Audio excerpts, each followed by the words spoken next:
Starting price for a flat at Morgan's Walk beside Battersea Bridge is £70,000, rising to £150,000. Today's protesters, drawn from several local action groups, say it's too much. They argue that London's riverside is being turned into a ghetto for the well-off, whilst housing waiting lists continue to grow. It means that people who were born and brought up in Battersea, or people who've lived in Battersea for a long time, will have to leave because they won't be able to get a home. I mean, there's already 8,000 people on the council waiting list, and Wandsworth Borough Council pursues a very vigorous policy of council house sales, which means that in fact there's very little housing available for local people. They probably have to leave the area.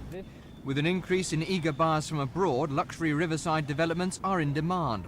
This site was once a factory for the Morgan Crucible Company.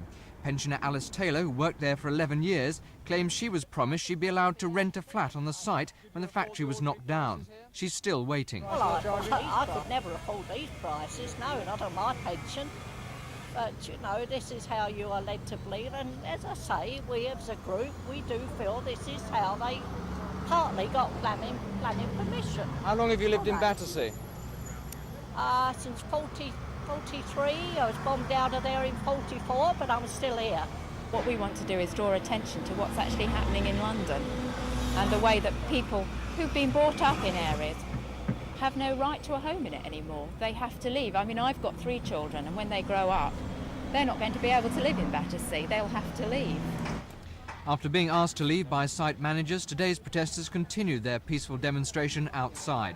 Their message is simple. They say it's time local people were put first. This is Steve Clark for Thames News.